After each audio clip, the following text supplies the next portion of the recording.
Hai guys, apa kabar? Di video kali ini aku mau bahas episode 9-12 alias bagian terakhir dari anime Tsukigami Chibiku Isekai Dachu, Tsukimichi Monlit Fantasy. Buat kalian yang ketinggalan dengan episode sebelumnya, seperti biasa udah aku selipin di kolom deskripsi ya guys. Tak usah berlama-lama, paskan posisi rebahan kalian, arahkan jari kalian untuk tekan like, subscribe dan bunyikan lonceng notifikasinya. Kalau sudah, langsung kita gaskan guys.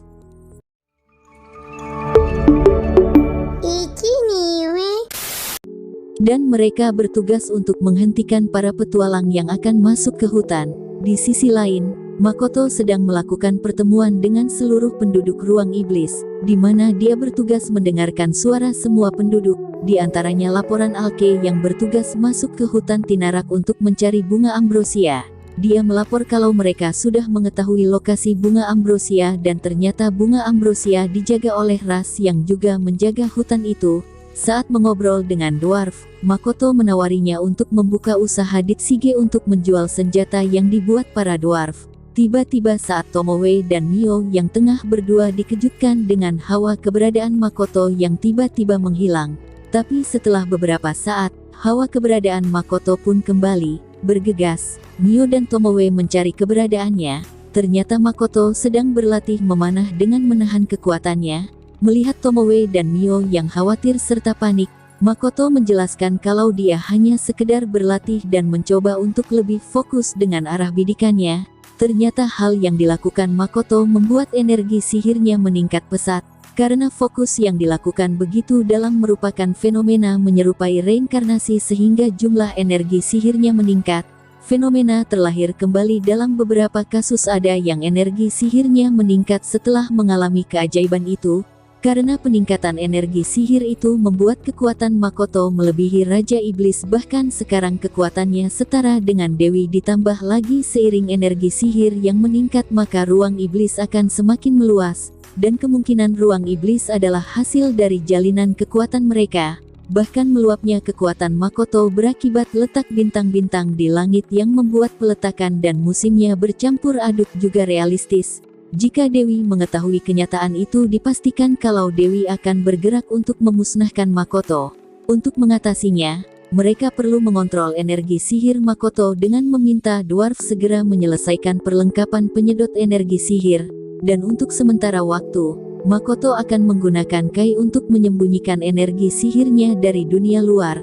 Esoknya, saat Makoto tengah mengurus pembukaan tokonya, dia tidak sengaja bertemu dengan ras setengah manusia yang membuatnya akhirnya menyadari kalau wajah Makoto mirip dengannya. Di saat bersamaan, Makoto digoda sama wanita penghibur yang membuat Tomoe dan Mio marah serta kesal padanya. Merasa situasinya nggak aman, Makoto mencoba lari dari amarah dua pengawalnya itu. Untuk kabur dari mereka, Makoto terpaksa menggunakan sihirnya agar bisa lolos dan akhirnya sampai ke ruang iblis. Melihat situasi Makoto yang gak karuan, Emma menawarkan untuk mencoba baju yang dibuat Rugui yang kebetulan baru selesai. Makoto kemudian mencoba bajunya, di mana baju itu telah ditingkatkan dalam ketahanan energi sihir. Rugui juga berencana membuat baju untuk acara resmi dan pertarungan. Mio yang merasa bersalah mendatangi Makoto untuk meminta maaf. Karena merasa canggung, Makoto mulai membahas ras yang menjaga bunga ambrosia, di mana Makoto berniat untuk bernegosiasi dengan mereka. Untuk melakukan hal itu, Makoto pergi bersama Mio. Dalam perjalanan memasuki hutan, ternyata mereka berdua diikuti sama sekelompok petualang dan Makoto memutuskan untuk menjauh dari mereka. Sesampainya di tempat bunga ambrosia tumbuh, Makoto yang teringat adiknya jadi keceplosan dengan mengajak Mio untuk bergandengan tangan. Tanpa menyia-nyiakannya, Mio langsung menyetujuinya, tapi momen bahagia Mio hanya berlangsung 31 detik karena diganggu sama ras penunggu bunga ambrosia. Karena hal itu membuat Mio terselimut amarah. Bersamaan, datang sekelompok petualang tadi, yang membuat para ras penunggu bunga ambrosia semakin salah paham dan langsung menyerang mereka. Makoto yang tidak ada niat melawan mencoba berlari menghindar bersama para petualang lain. Makoto menyadari kalau petualang wanita itu adalah wanita yang pernah menggodanya. Ternyata serangan itu tidak berhenti, sehingga memaksa Makoto menggunakan Kai miliknya untuk menangkis serangan. Di ruang iblis, Tomoe hanya memantaunya. Walaupun sudah bertelepati dengan Makoto, Tomoe merasa kesal karena dia ditinggalkan dan Makoto milih pergi bersama Mio. Tomoe yang kesal karena saat dia membahas katana dan sake kesukaannya dia selalu dimarahi. Tapi setelah mendengar kalau Makoto mengizinkannya, Tomoe merasa senang dan menyarankan agar Makoto membuat bom asap di sekitar para petualang. Di saat bersamaan, Tomoe akan memunculkan gerbang kabut untuk mengarahkan para petualang masuk ke kota ilusi, dan untuk mereda amarah Mio, Makoto cukup memberi makanan yang disukainya. Dengan cepat, Makoto membuat bom asap dan memberi darahnya untuk Mio. Setelah tersadar, Mio langsung bertarung melawan ras penjaga Ambrosia. Bersamaan Makoto mulai merusak senjata mereka. Di sisi lain, para petualang sampai di kota ilusi dan disambut sama Tomoe kecil dan dua orc yang menemaninya. Makoto yang telah berhasil mengalahkan mereka berusaha menjelaskan kalau dia datang bukan untuk mencuri bunga ambrosia tapi dia datang untuk membeli sesuatu atau untuk membuat kesepakatan. Mendengar hal itu, mereka berdua bersedia mengantar Makoto dan Mio ke desa dan mereka kemudian mengenalkan diri bernama Eris dan Aqua. Desa mereka bernama Desa Oni, di mana seluruh bagian desa dikelilingi oleh penghalang terselubung. Makoto dan Mio bertemu dengan perwakilan dari para ketua yang bernama Nilgistori. Walaupun terlihat mereka mirip dengan ras elf tapi mereka berbeda dari elf, di mana elf mendapatkan kekuatan dari para roh, sedangkan mereka adalah ras penjaga hutan dengan pengetahuan. Tapi pernyataannya Nilgistori dibantah sama anaknya yang bernama Aldono. Dia menganggap kalau ras mereka tidak berbeda dari elf. Kedatangan Aldono membuat dia berdebat dengan para tetua. Menurut Aldono, ras mereka masih saja bersikeras untuk bersembunyi bahkan setelah melemahnya segel naga. Aldono juga merasa kalau Makoto yang mengaku sebagai pedagang tapi dia cukup kuat untuk mengalahkan Aqua dan Eris. Setelah bertemu dengan tetua desa, para penduduk Oni mengadakan pesta sebagai wujud permintaan maaf karena telah menahan Makoto dan Mio. Tapi sebelum itu mereka mengenalkan Makoto ke guru mereka yang bernama Mondo. Saat Mondo tiba-tiba memegang tangan Makoto, Mio yang melihatnya merasa marah dan kesal, karena sudah enggak tahan lagi. Mio langsung melempar Mondo jauh dari Makoto, tapi bukannya kesal dan marah, Mondo malah terlihat senang dan merasa kalau Makoto dan Mio bukanlah manusia biasa. Di sisi lain, Makoto meminta Mio untuk menyelidiki Aldono dan juga memastikan Mondo masih hidup. Selain itu, Makoto meminta Mio untuk mengumpulkan informasi. Mio yang menemukan Mondo tanpa luka merasa aneh dan merasa kalau Mondo diselubungi energi sihir bumi dan menganggap kalau Mondo dirasuki oleh sesuatu. Bahkan benang yang dia pasang di desa berhasil menangkap sesuatu. Kalau belakangan ini hanya peneliti dan pedagang Sige yang datang ke desa. Mio juga menyadari kalau salah satu pihak adalah Aldono yang sedang berbicara kalau dia merasa tidak akan ada yang mencari tahu hubungannya dengan ras iblis.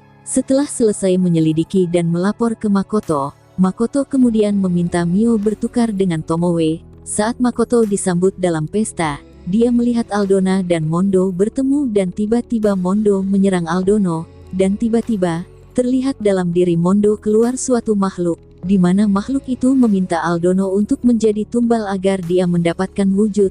Dia pun mulai menyerap semua energi kehidupan Mondo dan menghabisi Aldono. Makoto yang melihatnya bertanya alasan makhluk itu membunuh mereka, tapi si makhluk berkata kalau dia hanya membuat Mondo tidak bisa bergerak, karena dia hanya menyerap energi kehidupannya. Sedangkan Aldono, dia habis karena dia berurusan dengan makhluk yang merepotkan dan mengganggunya.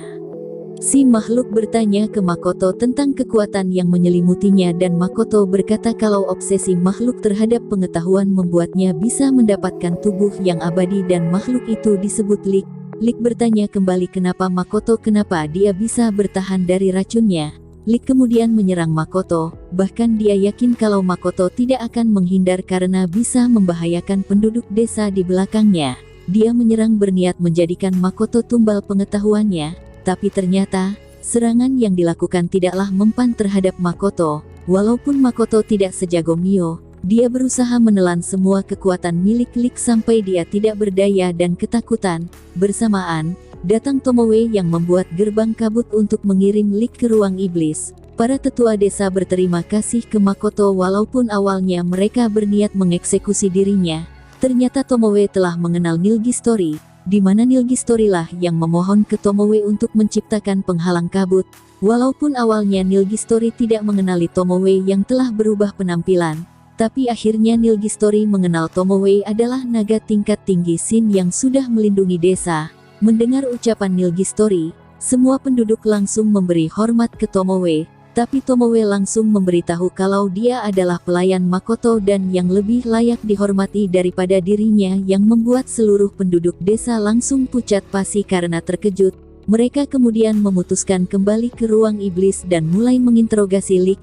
Dia beralasan masuk ke tubuh Oni hutan hanya untuk mengamati kemampuan mereka. Saat Tomoe menanyakan alasan Lik yang sebenarnya padahal telah menjadi abadi, Lik berkata semua yang dilakukan agar dia menjadi Grand, di mana Grand adalah ras manusia tertinggi melampaui keberadaan manusia dalam segala aspek.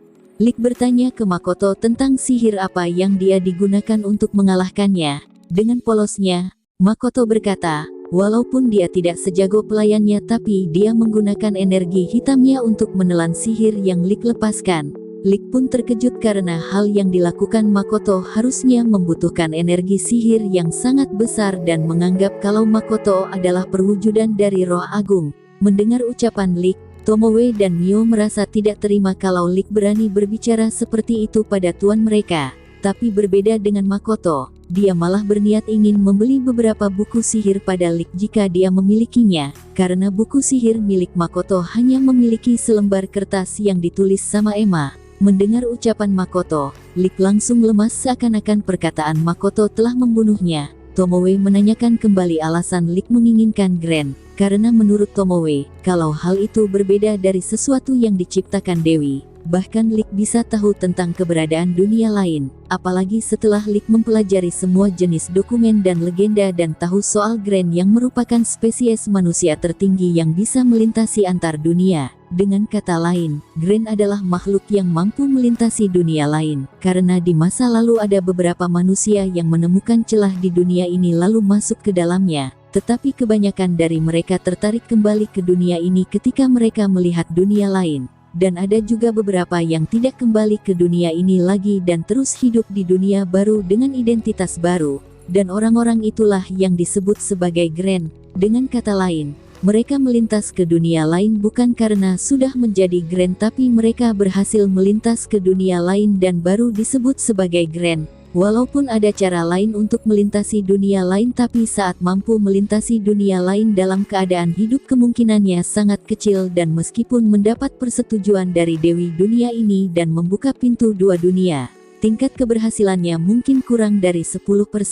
Mendengar penjelasan Tomoe, Makoto yang awalnya beranggapan kalau dia bisa pulang merasa kalau jika dilakukan sama aja dengan bunuh diri, sedangkan Lik yang mendengar penjelasan Tomoe merasa kalau usahanya selama ini sia-sia. Tomoe kemudian menyarankan ke Lik jika dia belum bisa merelakan keinginannya maka lebih baik dia membuat kontrak dengan Makoto dan menjadi pelayannya.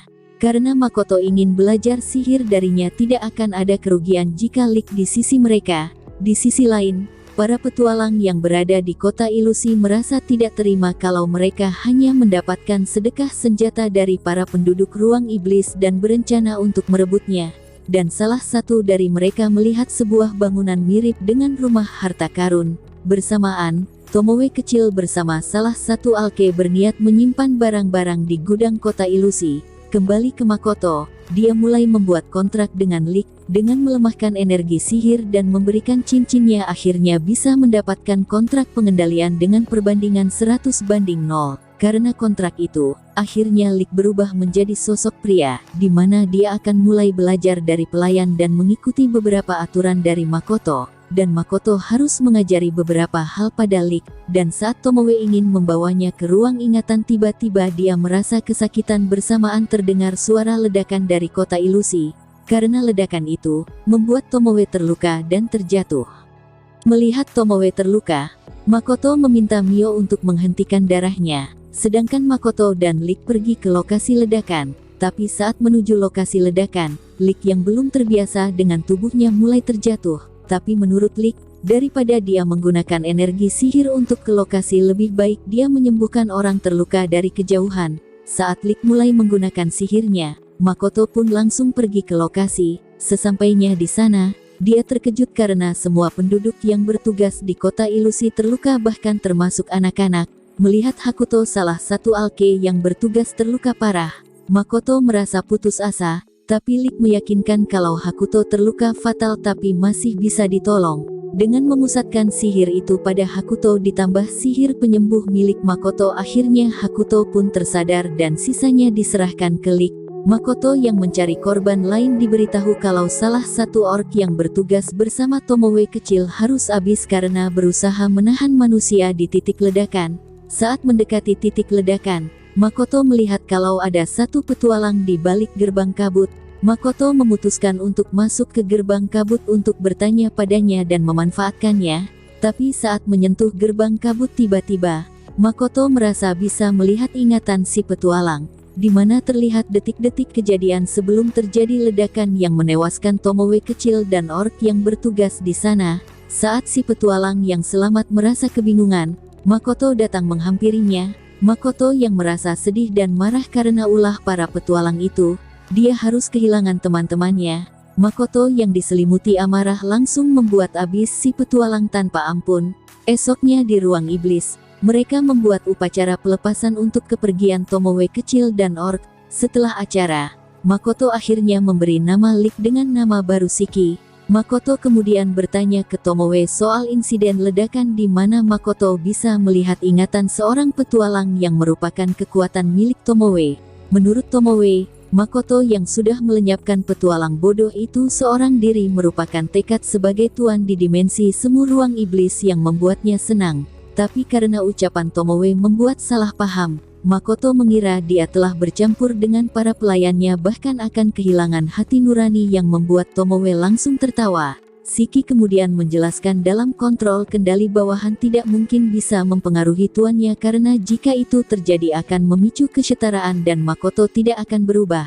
Kalau masalah kekuatan itu, menurut Tomoe mungkin karena kebetulan karena respon emosional yang tidak bisa dikendalikan dan karena hubungan mereka yang merupakan ikatan dan kepercayaan. Dan jika Makoto menginginkan kekuatan itu, maka dia bisa menggunakan kekuatan para pelayannya, tapi dia perlu waktu untuk mengenalinya, kecuali jika Makoto yang seorang tuan dan bawahannya sudah saling percaya dan saat tuannya berusaha menyelesaikan keadaan darurat maka kekuatan bawahannya bisa muncul tanpa kendali. Makoto bersama Shiki pergi menemui Emma, Alke dan Lizardman, di mana Makoto menyarankan untuk membuat bagian khusus, di mana nanti akan dikelilingi dengan tembok dan membuatnya terlihat seperti kota ilusi seutuhnya. Hal itu dibuat untuk melindungi kaum lemah dan anak-anak agar mereka tidak bertemu dengan petualang. Makoto juga meminta Lizardman untuk berpatroli. Makoto juga mendapat kabar kalau Hakuto mulai pulih dengan lancar. Selain itu, Makoto meminta Alke melakukan pergantian dan berpura-pura menjadi petualang yang tinggal di kota ilusi untuk berjaga-jaga dan mengumpulkan informasi agar kejadian buruk tak terulang lagi. Makoto kemudian menemui para dwarf, di mana tentang gudang buangan akan dirombak pengelolaannya dan para dwarf berencana untuk segera menyingkirkannya dan memasang mekanisme pemadam kebakaran dan dinding penyerap guncangan untuk sementara waktu. Senjata para dwarf cukup berharga bagi para petualang sehingga Makoto meminta para dwarf untuk mengatur barang-barang di Shige dengan baik. Dalam perjalanan pulang, Makoto bertemu dengan teman dari orc yang meninggal saat ledakan. Makoto kemudian meminta maaf atas semua yang terjadi, tapi menurut orc, Makoto telah menyelamatkan desa mereka yang sekarat. Para orc memberikan hidup mereka demi dimensi semu dan itu adalah keinginan mereka dan para orc juga meminta agar Makoto tidak perlu meminta maaf tapi dia cukup mengungkapkan rasa terima kasih saja. Esoknya, Makoto menemui Tuan Rembrandt, di mana Tuan Rembrandt menyarankan kota netral yang ternyata terdapat banyak institusi pendidikan di sana dan disebut kota Rotsgert, kota yang sampai saat ini tidak ada campur tangan kerajaan lain di sana. Makoto berencana pergi setelah dia menyerahkan toko di Shige ke teman-temannya. Sebelum pergi, Makoto memutuskan untuk memperlihatkan wajahnya di depan Tuan Rembrandt. Walaupun awalnya terkejut tapi akhirnya Tuan Rembrandt mau menerima Makoto dan kepercayaannya pada Makoto tetap sama. Makoto memberitahu ke Mio dan Tomoe kalau dia hanya akan pergi bersama Shiki. Walaupun awalnya Tomoe dan Mio tidak menyetujuinya, Tapi setelah Makoto menjelaskan kalau Shiki sangat cocok karena dia mantan peneliti manusia, selain itu dia juga tidak akan menghancurkan kota. Semua itu dilakukan karena ingatan petualang itu, karena dunia ini dikelola sama Dewi. Makoto sempat berpikir kalau semuanya tidak masuk akal dan Makoto tidak bisa menerimanya lagi dan dia ingin tahu lebih banyak. Jika dia ke kota akademi mungkin Makoto bisa lebih mengenal dunia ini. Karena hal itu, walaupun sebenarnya dia segan meninggalkan dimensi semu ruang iblis dan Shige, Makoto tetap memutuskan untuk pergi. Sebelum pergi, Makoto memberi hadiah ingatan kesukaan Tomoe dan Mio. Makoto juga menyerahkan kota ilusi dan toko di Shige pada Mio. Makoto mulai berpamitan dengan para penduduk ruang iblis dan juga Tuan Rembrandt yang telah membantunya. Tapi saat melakukan perjalanan tiba-tiba, sekilas dia mendengar suara Dewi dan tanpa sadar, dia sudah berada di tempat yang asing. Karena kejadian itu, membuat Shiki, Tomoe dan Mio panik. Saat Makoto masih bingung, tiba-tiba dia mendapatkan serangan dari seseorang yang membuatnya kehilangan dua jarinya. Mereka menyerang Makoto karena menganggap kalau Dewi telah mengirimnya. Melihat Makoto yang malah berfokus pada yang lain, si wanita mulai menyerang lagi. Dengan cepat, Makoto mulai menghindar menggunakan kainya. Walaupun ternyata kai penguatan tidak bisa memblokir serangan sepenuhnya. Setelah membalut lukanya, Makoto bertanya alasan dua orang itu menyerang dirinya. Si wanita menjawab kalau mereka bukan di pihak manusia tapi di pihak iblis. Jadi dengan kata lain, Makoto adalah musuh mereka. Menyadari dirinya dalam bahaya, menggunakan kai, dia melihat situasi sekitar dan ternyata dia terlibat perang antara manusia dan iblis. Menyadari hal itu, dengan cepat Makoto mengubah warna pakaiannya menjadi merah dan pertarungan mereka pun terjadi. Aksi saling serang tidak terhindarkan. Walaupun teknik bertarung Makoto masih acak-acakan tapi kemampuan dasarnya sangat tidak logis. Karena hal itu, si wanita mengeluarkan kekuatan penghalang untuk menghilangkan kekuatan perlindungan dari Dewi. Makoto yang mendengarnya membantah kalau dia tidak mendapat perlindungan dari Dewi. Tapi mereka bersikeras karena saat Makoto datang dia diselimuti cahaya keemasan Dewi dan turun dengan sangat mencolok. Walaupun sebenarnya Makoto juga ingin tahu soal itu, sebelum melanjutkan pertarungan, mereka mengenalkan diri. Si wanita bernama Sofia Bulga. Dia adalah wanita yang terkenal sebagai pembunuh naga, dan satunya bernama Lancer tapi lebih dikenal sebagai Mitsurugi. Mengetahui nama mereka, Makoto menyadari kalau itu adalah nama petualang terkuat dan nama naga yang terbunuh oleh petualang itu. Makoto kemudian memperkenalkan dirinya kalau dia hanya seorang pedagang. Tapi kedua orang itu tidak percaya dengan ucapan Makoto dan berniat membuatnya habis. Makoto merasa penjelasannya diabaikan. Dia mulai melepaskan cincinnya dan membuat kekuatannya meluap-meluap. Menggunakan kai penguatan dan kai pendeteksi, Makoto mengeluarkan senjata Uchain buatan dwarf. Dengan menggunakan busur apinya, Makoto menembakkan panahnya tepat ke arah Sofia dan Mitsurugi. Tidak hanya itu, Makoto menggunakan busur elemen air bersiap menyerang mereka. Tak tinggal diam, Mitsurugi yang merasa elemen airnya lebih unggul mencoba menahan serangan Makoto. Tak diduga kekuatan Makoto lebih kuat dari miliknya yang membuat Mitsurugi mulai membeku. Tak tinggal diam, Sofia mencoba menyerang Makoto. Makoto kemudian membalas serangan Sofia. Dia menangkis dengan senjata miliknya yang membuat senjata Sofia hancur dibuatnya. Tak berhenti di situ, Sofia dan Mitsurugi terus mencoba menyerang Makoto. Dengan Sofia melemparkan Makoto ke langit bersamaan dengan serangan dari Mitsurugi, Makoto yang mulai terjatuh mencoba untuk tetap tenang, dengan mengeluarkan sihir air miliknya.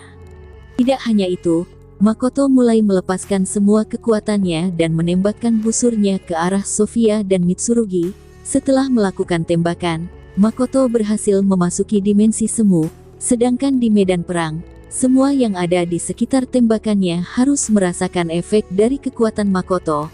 Bahkan akibat serangan Makoto, membuat Sofia kehilangan baju zirahnya. Sedangkan Mitsurugi harus rela kehilangan salah satu kakinya yang membuat mereka bertekad mencari Makoto dan berniat membuatnya habis. Saat tersadar, Makoto terkejut dengan situasi dan ditambah lagi dengan lukanya yang sudah sembuh. Di sisi lain, Tuan Rembrandt mendapat kabar kalau pertempuran telah berakhir, di mana ledakan yang terjadi disebabkan oleh murid ketiga dari Dewi. Rumor mengatakan kalau orang itu adalah penyihir berpakaian serba merah.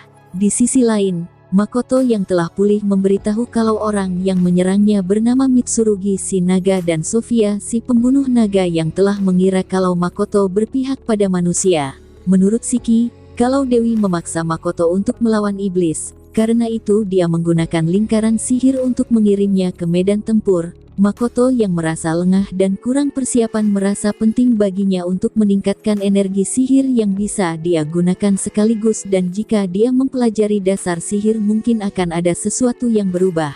Karena hal itu, Makoto berniat pergi ke akademi bersama Shiki lalu belajar banyak hal. Tomoe menyarankan agar dia dan Mio ikut bersama Makoto, karena mereka tidak tahu kapan Dewi akan mengacaukan rencana Makoto lagi. Sebenarnya, Makoto juga cemas akan campur tangan Dewi lagi. Karena hal itu, dia ingin menyembunyikan keberadaan teman-temannya itu dari si Dewi. Tapi mungkin si Dewi sudah tahu mengenai Shiki. Makoto memutuskan untuk bergerak bersama, karena Makoto menganggap kalau Tomoe dan Mio adalah kartu truf miliknya. Dimana kalau sudah tiba saatnya untuk mengamuk maka Makoto pasti akan memanggil Tomoe dan Mio. Tomoe kemudian mengenalkan seorang pada Makoto dan ternyata itu adalah serpihan belahan Tomoe. Di mana belahan Tomoe terbagi perasaan dan kesadaran tapi masing-masing dari mereka memiliki kepribadian yang berbeda. Dan Tomoe menggunakan bekas cincin Makoto sebagai inti dari belahan yang sekarang.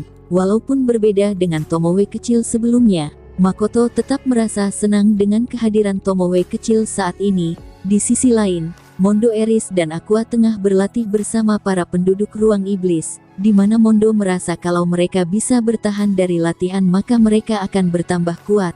Hal itu dilakukan agar mereka bisa berpartisipasi dalam ranking di ruang iblis. Sedangkan di kota ilusi, Alke yang bertugas di sana mulai menyambut para petualang yang tersesat dan mulai menawarkan produk-produk dari kota ilusi. Selain kota ilusi berjalan dengan lancar, akhirnya toko di Sige dibuka juga. Walaupun awalnya toko diragukan karena mempekerjakan ras setengah manusia dan dwarf yang tiba-tiba merebut senjata milik petualang dan memperbaikinya tanpa izin, ditambah Mio yang memeriksa ketajaman pedang dengan melukai petualang. Semua kegaduhan itu malah membuat ajang promosi semua produk yang dijual di toko, di mana mereka menjual obat penyembuh, buah-buahan langka, bahkan senjata yang khusus dibuat oleh para dwarf yang langsung disambut antusias para pengunjung. Tidak hanya itu, kelompok Toa khusus datang untuk berkunjung ke toko milik Makoto yang baru buka. Ternyata pembukaan toko menarik perhatian Tuan Rembrandt karena semua yang dilakukan Makoto selalu di luar dugaannya. Ternyata kerusuhan dan kegaduhan di awal pembukaan toko itu sengaja dibuat oleh Tomoe dan Lime untuk menarik perhatian sehingga semuanya berjalan dengan baik dan terlihat kalau semua orang menikmatinya.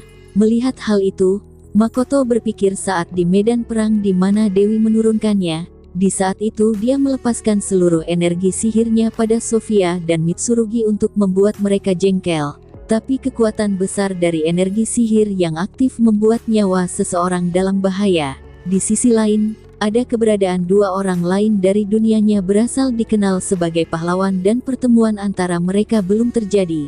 Makoto juga pelan-pelan mencari tahu tentang kedua orang tuanya dan dia akan berjuang untuk berubah menjadi orang yang sedikit lebih baik.